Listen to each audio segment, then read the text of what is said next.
So am I. So I'm going to stop and make a new file. All right. All right, here we go. Hey, and welcome to the Self-Publishing Podcast. Today, Sean's something cool is Zoom. So the video people, Sean has absolutely no video. It's fucking up his something cool. It made the show 15 minutes late, and there's absolutely no explanation. So and it scared our guest away. You audio people don't care. You don't care. Yeah, but it really does suck because what the hell, Zoom? Again, this is Dave goes, we're paying for this? Right. This is the second time this has happened this week, and oddly, it did not happen in the time in between. So 3 times, but right there sandwiched in the middle, perfectly working Zoom. I had a video and everything, so I have no idea. Another fun job for Jen. Yeah, I just feel like I'm staring into a black void. Yeah. Well, yes, but that's life. Yes, that's true. Wow, this show has become really predictable. That's a problem. So anyway, today we're going to be doing an Ask Us Anything. Solicited some questions, and we're soliciting live questions for those of you. So every once in a while we got to do one of these to kind of catch up because we throw a bunch of shit at you, and then we have to stop and say, okay, digest. Give us anything from those past shows or whatever that you want to know. It's changing all the time out there, so that's what we're doing today. And who's got the something cool first? Well, can I do my invisible something cool? Yeah. See if you guys can guess what it is. All right, here. See if you can guess this. Oh, I feel like I'm on a game show. Wait, give me a second. That's got to be a masturbation noise. Wow. I a think robot masturbating, maybe. So it's not a fleshlight. No, it's not a fleshlight. Why would a fleshlight sound like aluminum?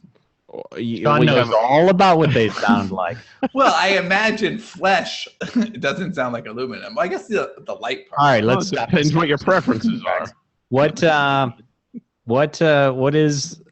it? It is after 5 years. I am no longer allowed to drink out of the Hunger Games cup. Man, I really would have liked that visual. Why did it melt or something? No, it's just it biodegraded. No, the problem with it is, besides that, it's just totally like faded and just kind of gross at this point. Like literally, it's followed us 4 moves, and it's been because it's my SPP cup. Like I've had that since the very first episodes, and so I've just never wanted to throw it away. But the problem is, it eats ice like you would not believe because it's 32 ounces, and I fill it like 30 times a day. 32 ounces. That's like 44 ounces. Okay, well, 44 ounces, and I fill it constantly throughout the day, and I pack it with ice, and so we have 8 ice cube trays that are constantly being filled, plus an ice maker, and it can't keep up. And so Cindy bought me this one that keeps the ice cold for like 24 hours. And is it one of those metal cups? Yeah.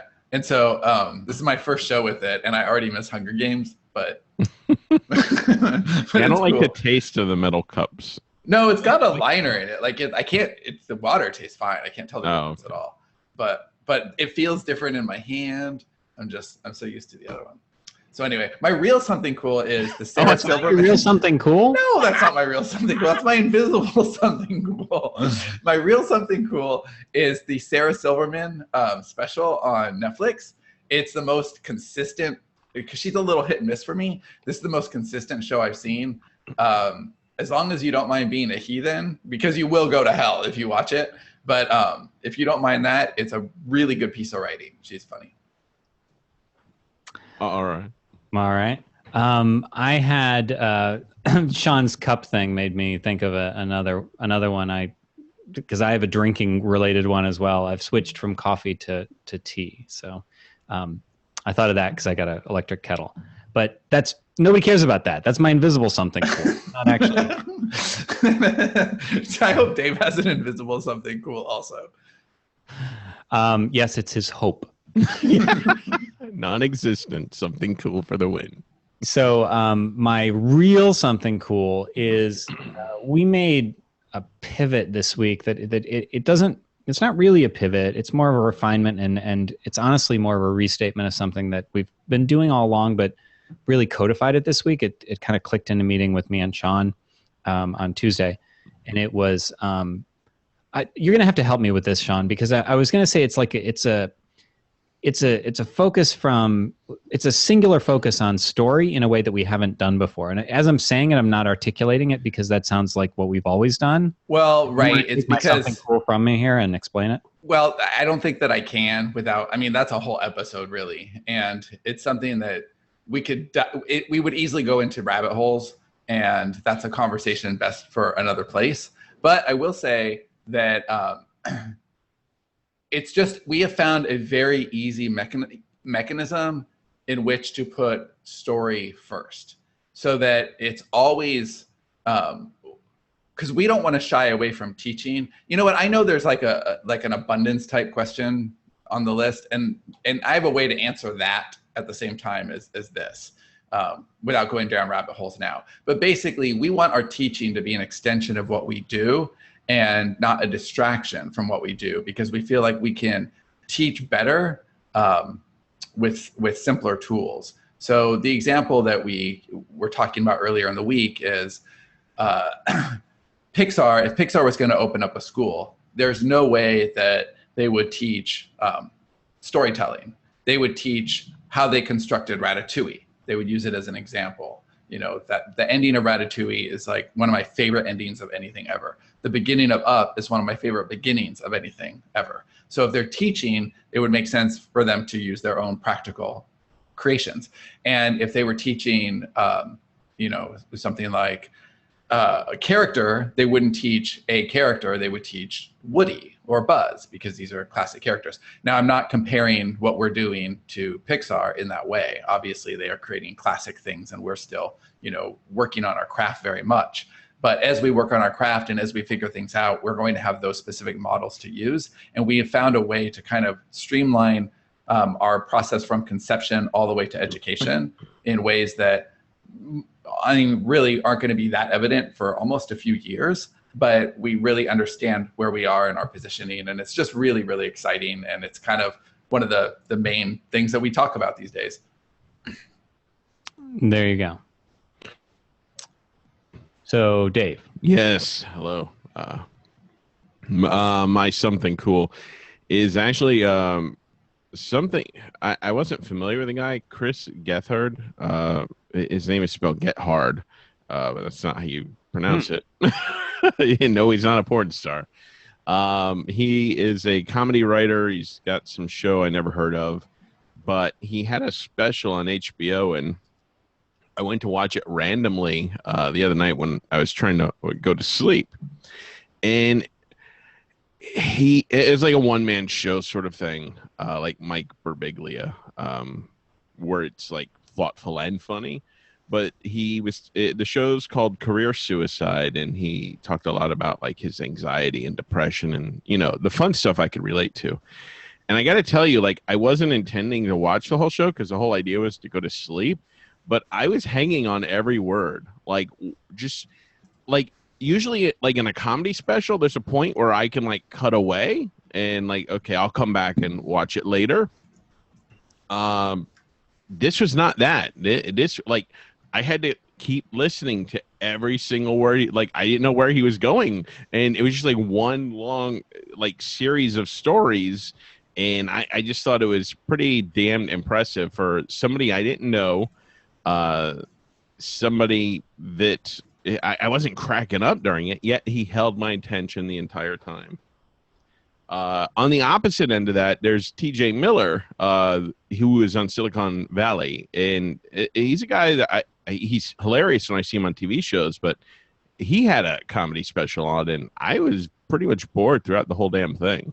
So I was maybe I wasn't in the right frame of mind, but it was just too interesting experiences. Like somebody I expected, like, oh, I'm gonna love this, I was completely bored by, and somebody I'd never heard of, I was absolutely fascinated by.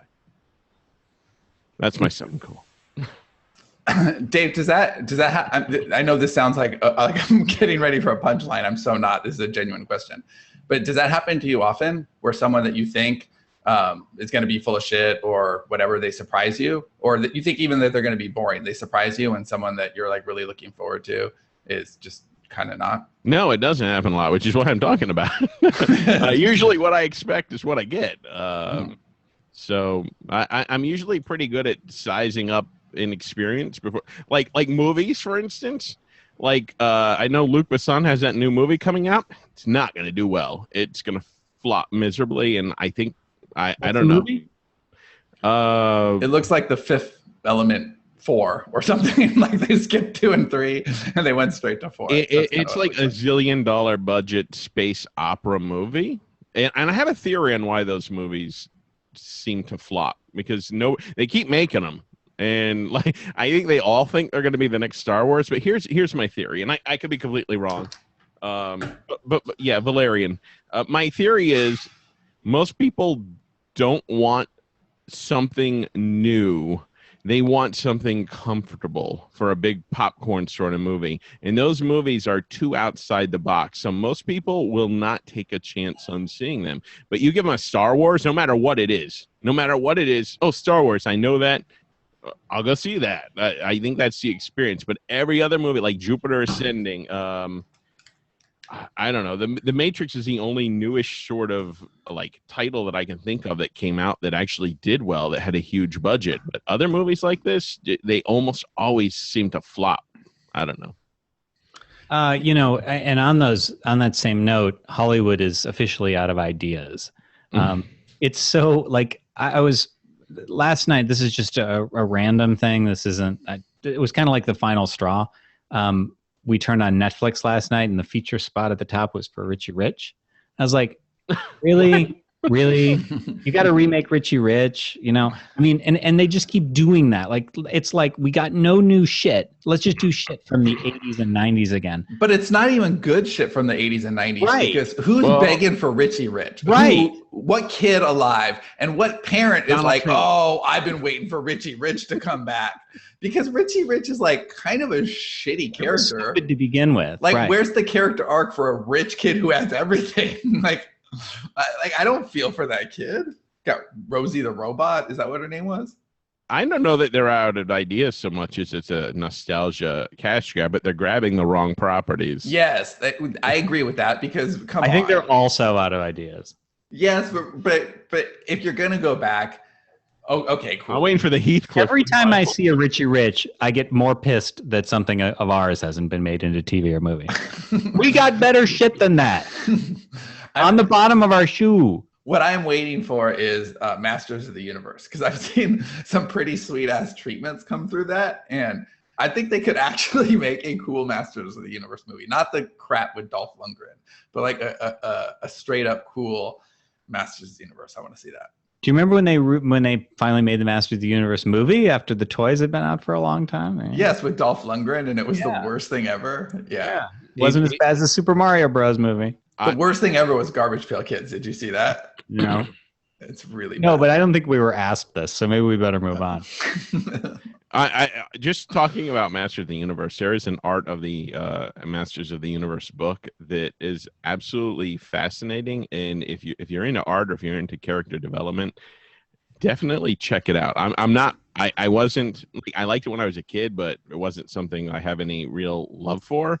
But the book is absolutely fascinating, just from an experience of how they created for a toy company to basically come along and like create this thing. It's a clash of, or not even a clash. It's like a good mashup of commerce and creativity, and the amount of work that went into it it's pretty fascinating if you read the book.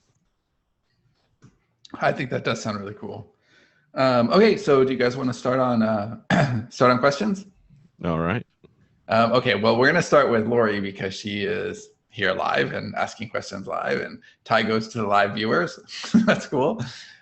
Anything you can say about StoryShop Writer? I'm going to pass that to Johnny, actually. That's what I'm going to do with that one. But why are you going to do that? Well, because you've been talking to Seth a lot more, and I think you may have a more specific answer than me.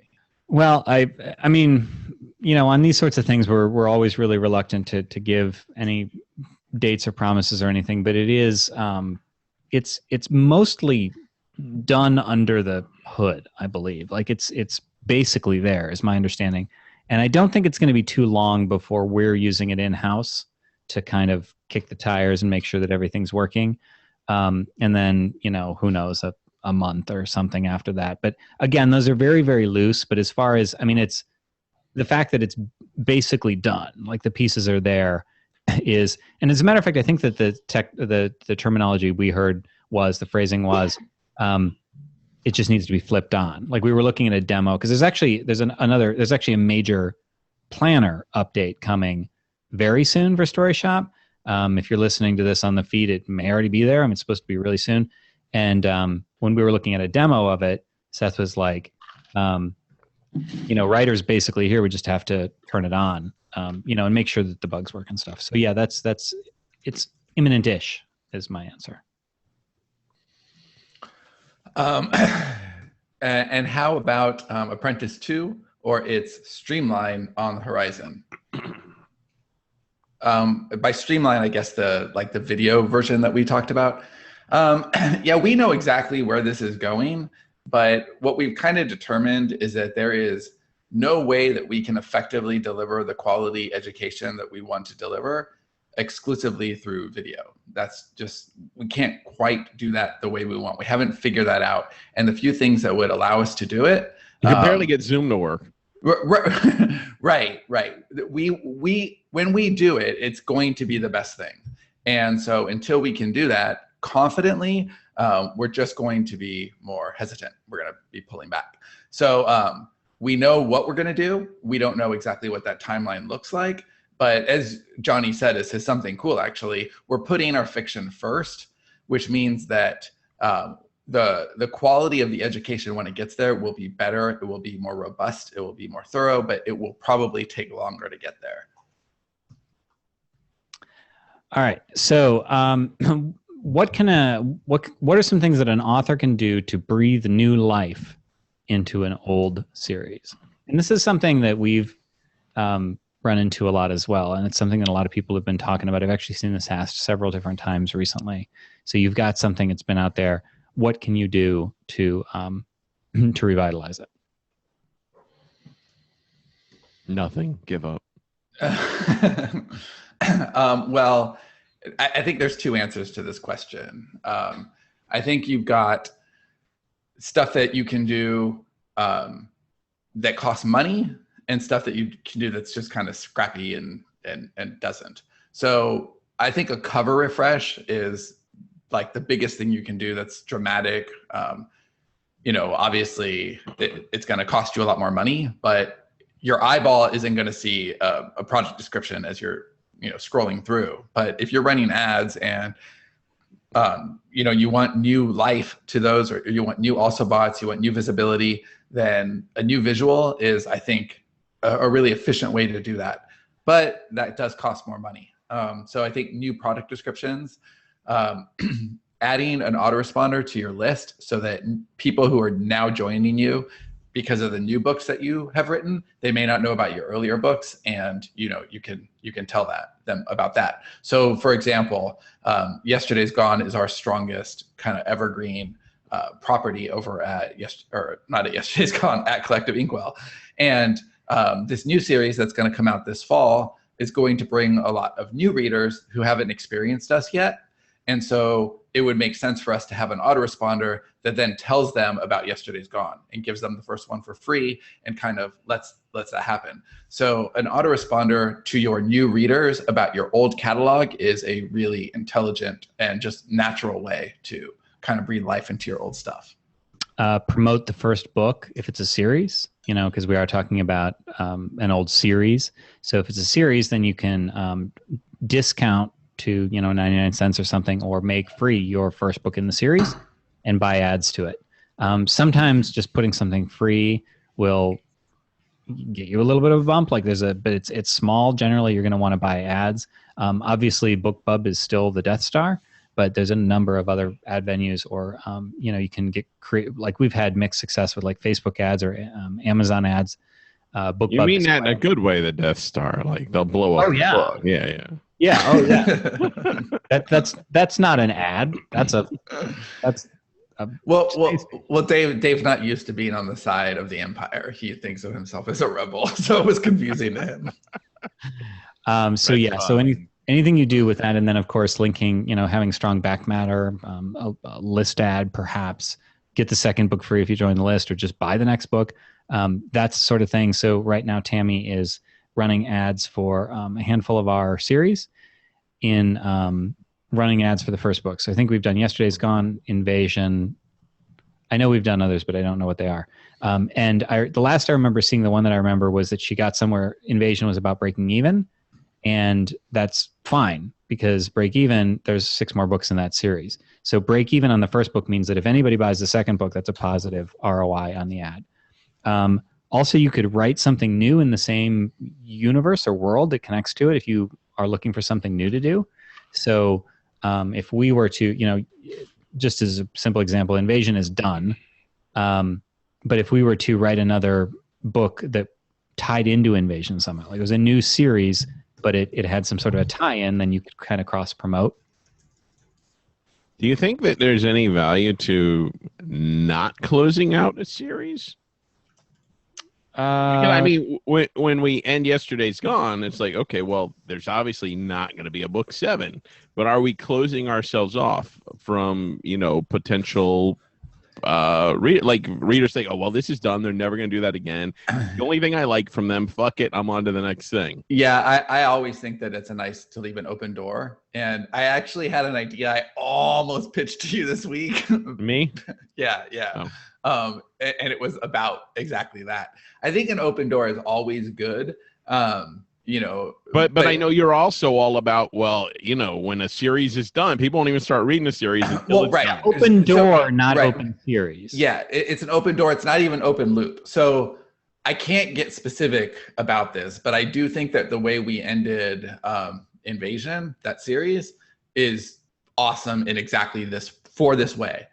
And I actually read a review of it yesterday that complimented exactly this particular thing, that it is left open. So if we want to ever revisit, we can, but it is so thoroughly closed. We answered every single question. There is no open loop whatsoever, except this one little light under a door that could be open later.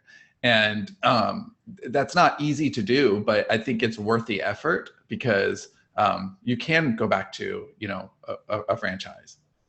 Speaking of franchises to go back to, I'd like to see Luc Besson return to The Professional. I mean, Natalie Portman is now a major star. Wouldn't it be awesome to see her rise as a hit woman? Yes, that would actually be really, really awesome. I would see that all day long. Too. Yeah, I would see that all day long. I'm actually surprised that no one's ever pitched that. I'm sure somebody's pitched that. Yeah. Yeah, I'm sure that's been pitched, actually. I would love that. Okay. I don't like this you not having a camera thing, because now the camera is stuck on whoever spoke last, so it's on me. Oh, wow. Yeah, I just have the gallery view. Oh, well, I'm going to try to volley back to Dave as often as we can then. That's hilarious. Oh, Johnny just spoke, so it was on him, and I was all happy, but now you made me speak, and it's on me. Speak, monkey, speak. Whoever speaks is a monkey for a week. Starting now. All right. We're about halfway through 2017. What's the most beneficial thing you've done for your business this year? Ooh, I think we would all answer that differently. So I want to start with Dave on that. He's the most curious. I'm curious about your answer. Oh, God. I would say forcing me to write to deadlines is the most beneficial thing. Yeah, I don't disagree with that. And the new series we're writing, I mean, assuming it sticks. I mean, if it flops, then I'm going to have to change my answer. But I think it's the most beneficial thing. Johnny? Mine is narrowing of focus. So I actually think that this was really important for us because we are scattered all over the place. We do have a lot of things that we do, but it would be true for writers as well. As a matter of fact, I think I talked about this as a something cool when I talked about a book a few weeks ago. And this was the hedgehog concept was what I was talking about. But I think that if you're, regardless of whether you're in multiple fields or you're just one writer and you're doing your writing, narrowing and saying this is specifically what you do is way easier. And so I had to draw org charts and think about this a lot, and we had to mullet and not mullet. Mullet? You had a mullet? I want Johnny to grow a mullet. To determine that, we make stories and smarter artists. So basically we're helping artists to thrive, and we're making stories. And actually the thing that I was trying to articulate earlier is it really kind of is just one thing in a way that I won't try again to explain. But that's, I think, huge, because Sean tended to kind of great ideas, but then now he's narrowing and like great idea within a framework. And that's what you want as a creator, is to say, this is what I stand for. Honestly, here's an example. Within like a writer specific example that it doesn't require all of Sterling and Stone, is we decided a handful of months ago that the vibe for Realm and Sands, the imprint that's me and Sean, is sort of Christopher Nolan meets Michael Crichton. And so if we're not doing books like that, then if we're not communicating that to people, then it's off target. Like, that's what we need to do, is to continue to know that's who we are, reinforce it for our readers, and write books that are increasingly to that mold. Yeah, and before I go with mine, I'll put a finer point on that, because, oh my God, the narrowing focus, it's something that we decided a few months ago, and it's like this really great layering effect where it's now just kind of permeating everything that we're doing and all the decisions that we're making. So even this week, this was one of those weeks that just had a lot of things settle into place naturally. Wouldn't you say, Johnny, that this just kind of was one of those really balanced weeks where a lot of things that had been kind of germinating? It was a high octane week. It was a week where we put in a few minutes and got out a lot of shit. It was a high.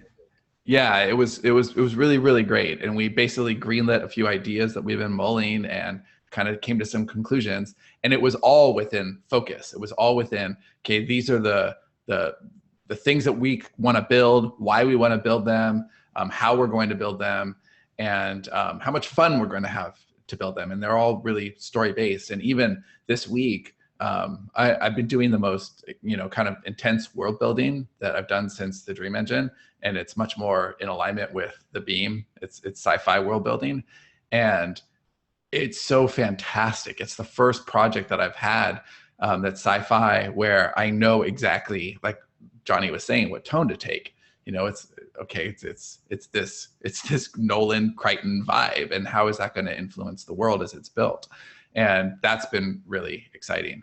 But since Johnny's taking focus, I'm going to say just our hiring. We made a couple of really exceptional hires this year with Adam and Jen. Both were really great, and both we only have because of Christine, and because Christine put a lot of thought and care into the funnel that we used to hire. And we're going to bring some more people on, including writers, for like a really cool thing that we're going to be doing. And that wouldn't be possible without Christine, and without the ability to broadcast with a wide net and still find like really, really special people after all of the layers of that. So I think that ability gives me a lot of confidence that we're going to be able to fill the roles that we need in the company going forward. Because we do have such a remarkable audience, and we have the mechanism on both sides, the audience to draw from, and the really quality people as part of the team who can, who understand how to get ore to magnet. All right, next question. What tips do you have for slow writers? Seems like everything that you do is for super fast people. Do you just give up? Yeah. Give up if you're a slow writer? There's these razors you can buy that make nice cuts right across your wrists. Okay. Oh, no. All right. Can I steal this one? Can I talk about this? Because this is an internal struggle with me and Dave. Yeah. I am a slow writer. I was actually going to say that I sort of made a suggestion to lean into Dave's tendency to want to be a slower writer. Yeah, I actually don't think Dave is a slow writer at all. I think that what's happened is that the Thoughtful writer. Well, he's a thoughtful writer, but it's not just that. It's that the indie space with publish a book a month has made writing 4 books a year seem stupidly slow. That's kind of really fast. So I think that Dave was fast in the day. Johnny came along and made him all of a sudden slow. and Thanks, Johnny. and now Dave isn't as fast as he used to be, and so that's like a crawl, when really if you go back to publishing industry standards for many centuries, like there's nothing wrong with that performance at all. But I have been thinking a lot about it because it's been difficult.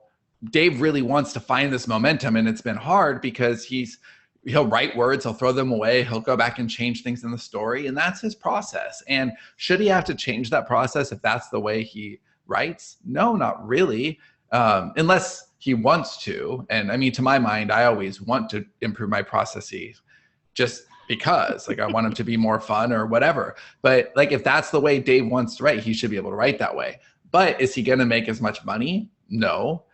Is he going to be able to tell all the stories that he wants to tell in his head? No. And so, we really figured out that that this week where, we were talking about, well, dude, you know what your superpower really is? It's not writing the stories, it's making up the stories. That's what you're really, really good at. And he was like, no, that's not really true.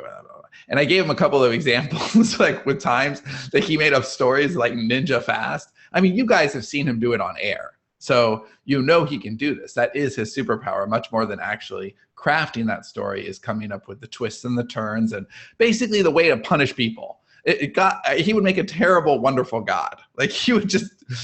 Oh, I'd be a great God. Right. You'd be the best God. So I think certainly that better than the current one. So finding ways to leverage that, where maybe what you're really, really good at is the twists and the turns and telling the story and partnering with somebody who can. Like, that show running model is something that we founded our company on, and we have done individually, among the three of us in various, combinations, and we'll do it in some way all together at some point. But we are building a production model where we can come up with the ideas and show run them and do that. And that's really good for people, because there are people who just are draft writers. That's what they want to do. They just get the idea down, they have an outline, and they can hit 10,000 words a day without even like much of a sweat. And if you marry that person to a pure idea person, so basically a visionary and an articulator, but on a pure creative basis, I think that's a sweet spot. And I think it's the kind of thing that we're going to build our company around. So, well, you're kind of saying a lot here. Right. Remember, the question was about what's the strategy for slow writers. Well, I think slow writers, I think you have to know your objective. If you're a slow writer and you expect to sell a lot of books, you may have to realign your expectations. If you're a slow writer and you want to sell a lot of books, then maybe you need to partner with somebody who is a fast writer, who needs ideas, because maybe you're a fast idea person. Or maybe you just need to be okay writing 2 or 3 books a year and know that it's not going to be your full-time gig. You're not going to be making a ton of money writing, and that is okay.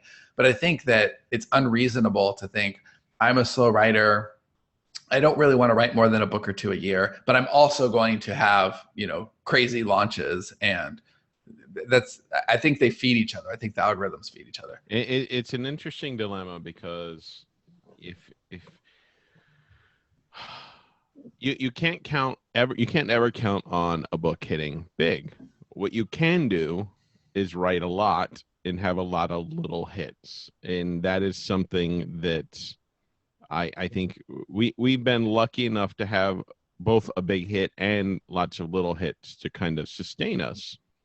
But as I slowed down, last year, just burnout and also necessity, and some books are just harder to write than others. I do think it's an interesting dilemma.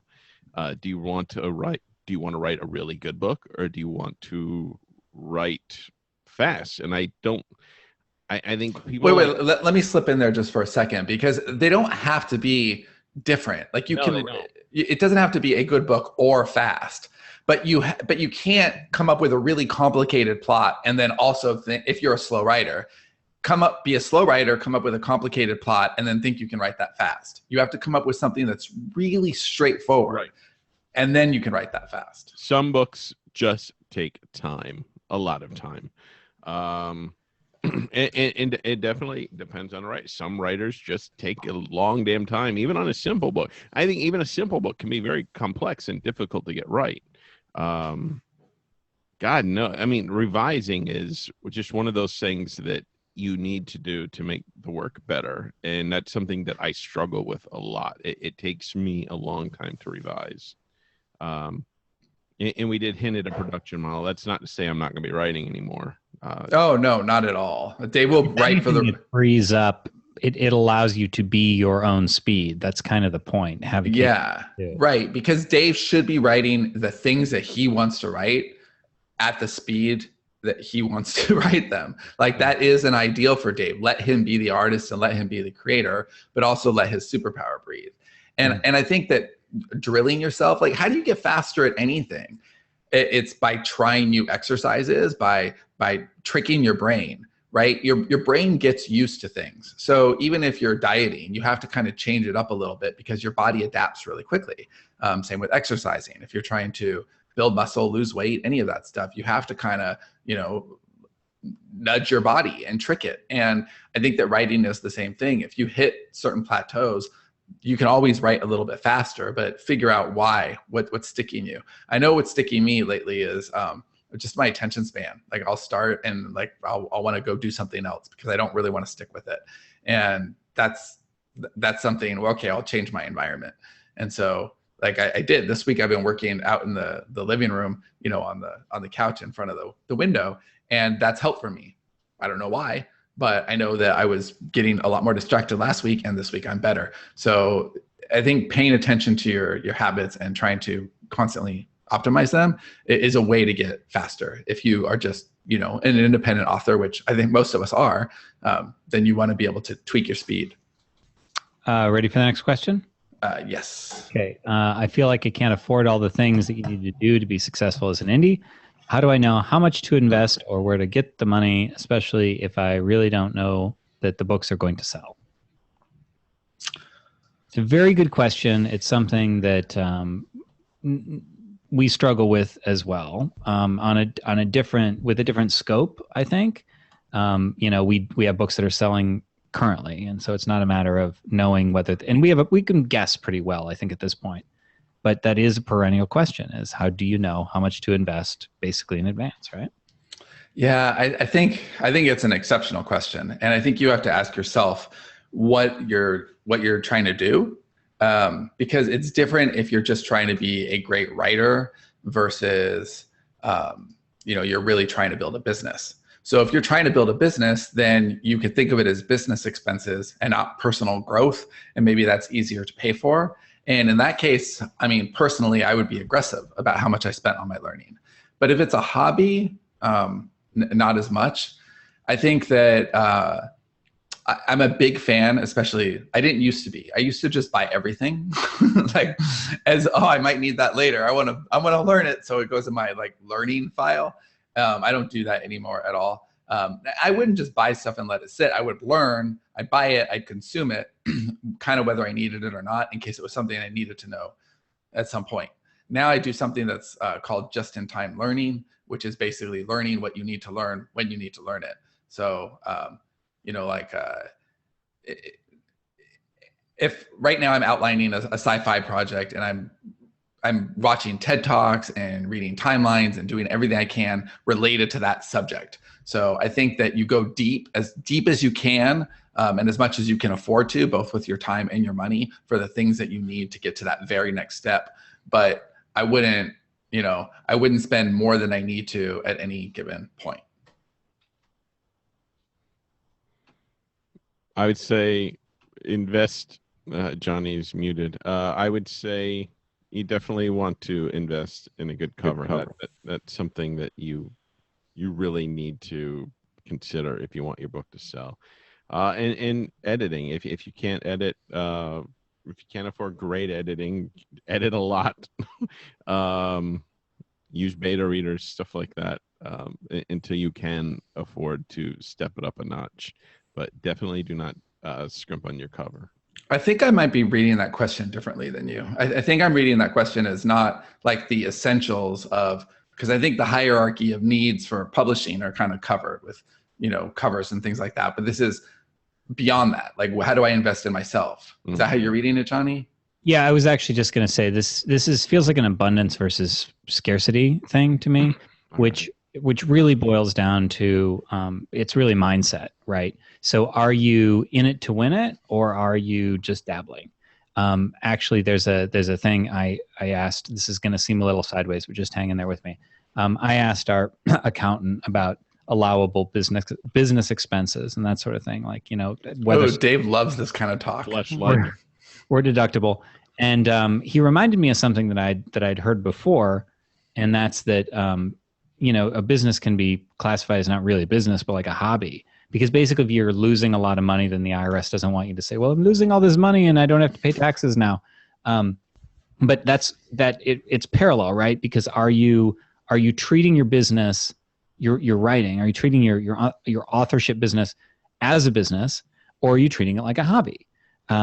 If it's something that you don't keep firm hours, you do it whenever, it gets bumped for any other thing that's going on. You you balk at the idea of paying $20 or $30 for an introductory level email autoresponder program. You are as cheap as possible on your covers, and you get them on Fiverr.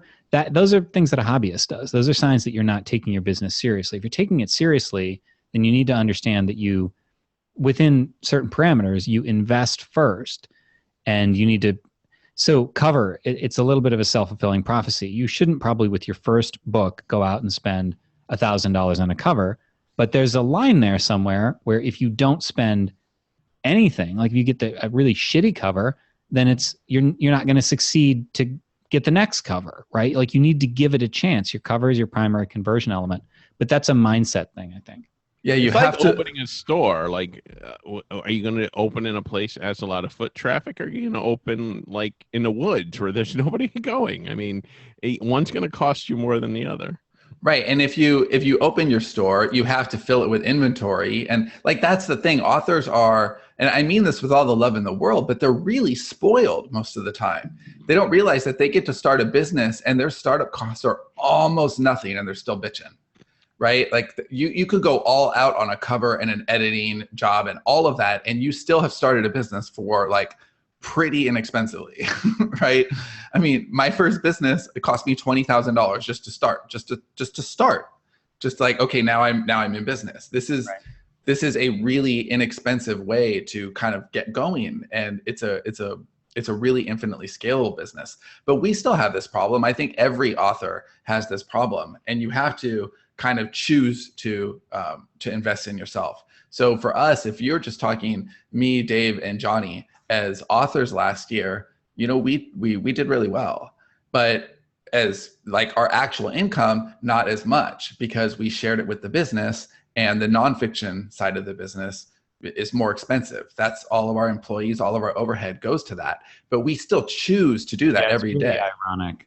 It really is true. And the more I look at it, I'm sort of like, wow, we could kind of just, Dave is probably cheering right now. Like we could just write books and we would make more money and have less. Yeah, we could stop the podcast, stop the Facebook. Yeah, all right. No, literally. I like where we're going. Stop doing the stone table, stop doing any coursework. Right, giving back thing.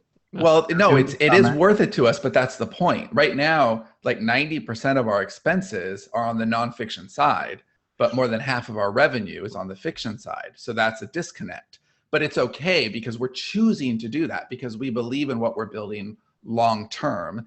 And you can't pay the tax on your creative life. And that's what you do when you don't allow it to grow. You don't allow it to breathe. And you can't do that if you suffocate it by not believing in it enough to feed it with growth. And sometimes growth is elevating your peer group. Sometimes it's just elevating the quality of your product. Sometimes it's aggressively growing your readership. Whatever it is, that's the thing that you should be spending money on.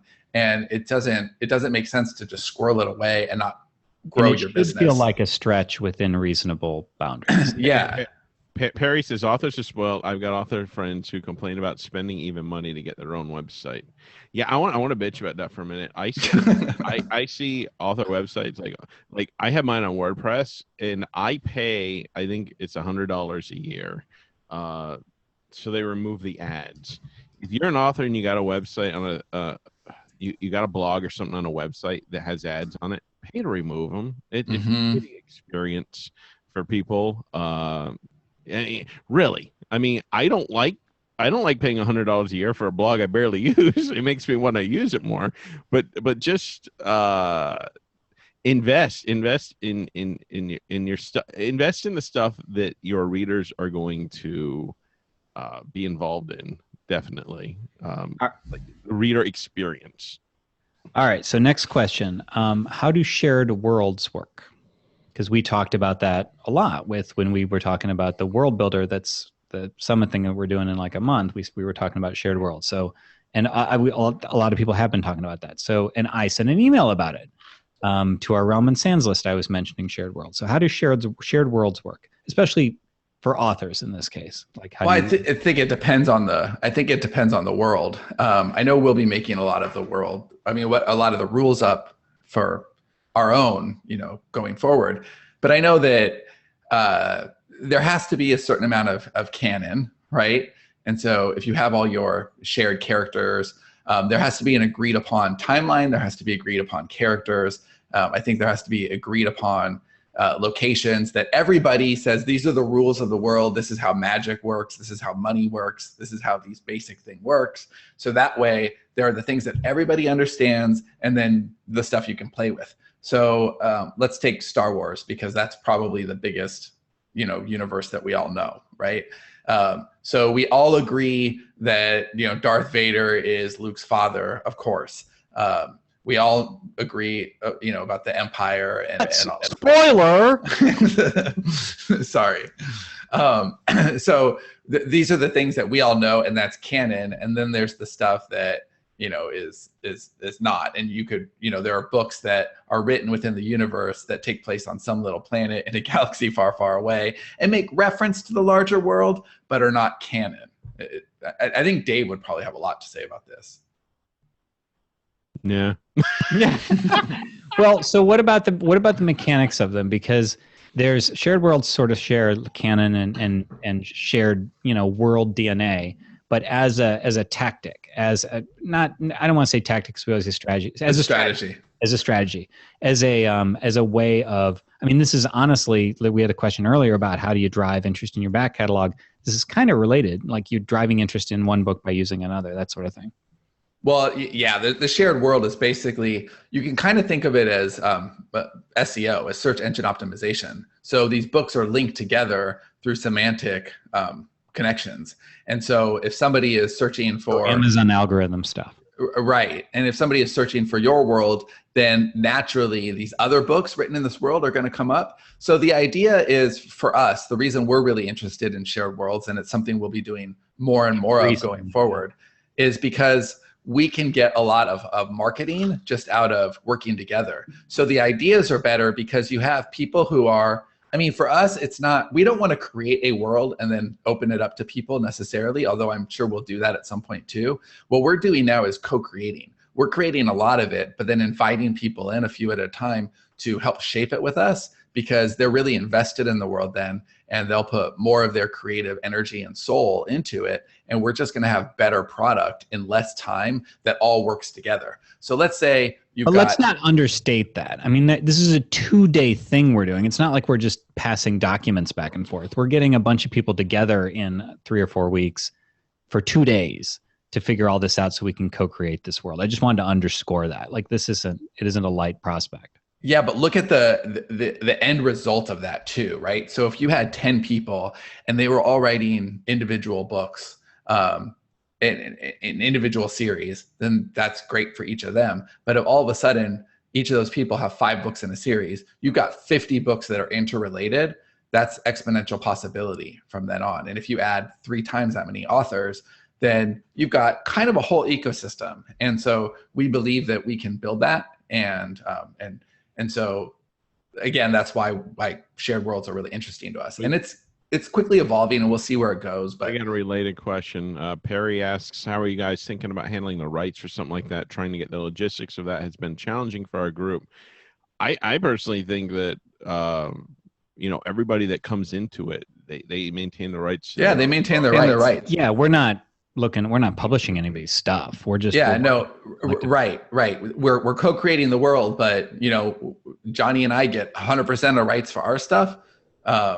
Dave and I 100% rights for our stuff. I mean, it's all like the a company nightmare trying to manage. Yeah, but anybody who's there are people that do that, but I know, but I don't. We have no interest in that at all. So people who are coming to the World Builder Summit, they're just there to help co-create the world, and then they're going off to create their own works in the world, and then we, figure out ways to intersect. Yeah, right. And I get them all tied together. Yeah. So we help market each other, but we're not publishing. The more you flesh out the world, and to do it basic. A blatant plug here. StoryShop is really good for that.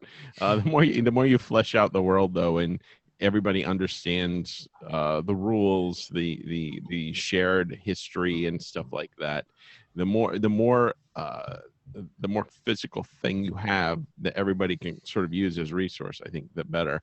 But some of it's going to be off, some of it'll be canon. I think you just gotta be okay with that. Some of it will maybe just in the spirit of the story. I think there'll be different levels of participation in a shared world sort of thing that typically exists. Yeah, I do think it's a really exciting field. And I think it's something that we should absolutely all as a community kind of keep our eye on, because I think it's a future. Perry says, so will you not have crossover characters or anything like that? I think you can do crossover characters. Oh yeah, you got to work with the other writer, and you got to. Like, I don't think somebody should do it like willy-nilly. I think, you should get with another person and say, okay, this is what I want to do with your character, and, get their permission and stuff.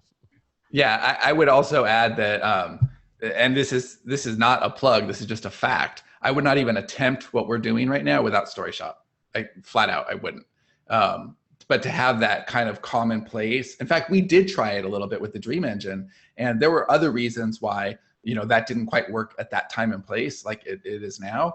But StoryShop is a huge part of that. It allows us to share a vision in a way that we could not in Scrivener, because Scrivener is not a collaborative tool. As good as it is at what it does, it's not collaborative.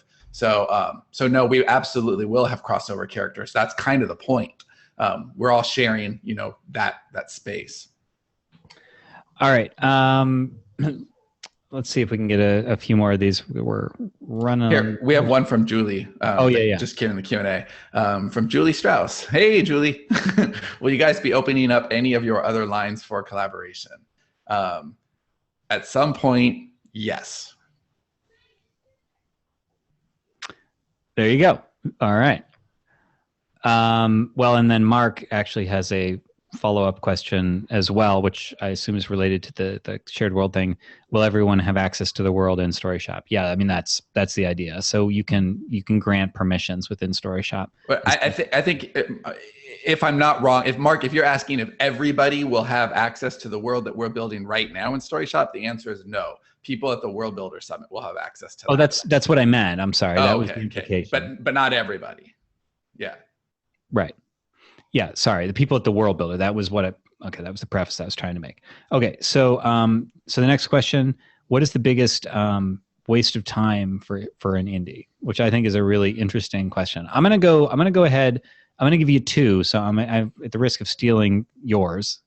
Number one, I think, is social media. Now I'm gonna clarify: not all social media. Most of the way people use social media, it's usually just a procrastination tool.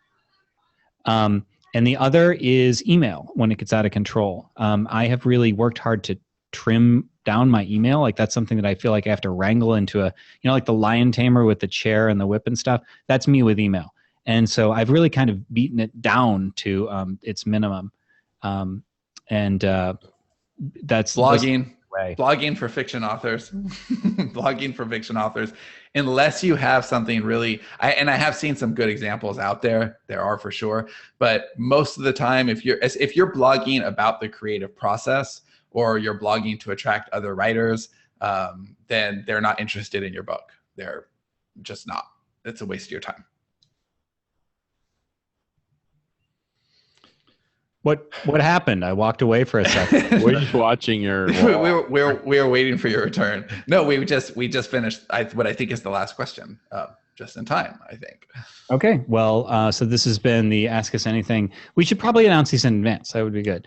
Yeah, we should, and we should do them more often too, because these questions are good. Yep. All right. So save them up. And actually, you know what? Here, I'm going to do an impromptu thing. If you have Ask Us Anything type questions, send them to Heather at help@sterlingandstone.net. However, no promises to when we get to them, but we'll get to them eventually. But that way, at least they'll be in the queue. Yeah, like maybe when we have a certain number, we'll schedule another one of these. That makes sense. And then the other thing that I'm going to go ahead and spontaneously mention, because I just out of the blue. Okay, so Christine is yelling at me in Slack to make up a URL to send your Ask Us Anything questions to sterlingandstone.net/AUA for Ask Us Anything. sterlingandstone.net/AUA. Now, those of you who are live, there's not going to be anything there, but it'll be there quickly for those of you who aren't. And then just one thing that we never really talk about is reviews. So if you listen to Self-Publishing Podcast and you enjoy it and you haven't left a review, please do. That's something that we don't have nearly as many reviews as we have listeners, and it would be nice to pump some fresh blood into that, and that would help us out a lot. So that's it. Or if you really hate it and you want to... Dave, stop talking. Don't review if you hate it. All right. Please don't review if you hate it. A creative review. Thank you for listening to Self-Publishing Podcast. We'll see you next time. Thank you.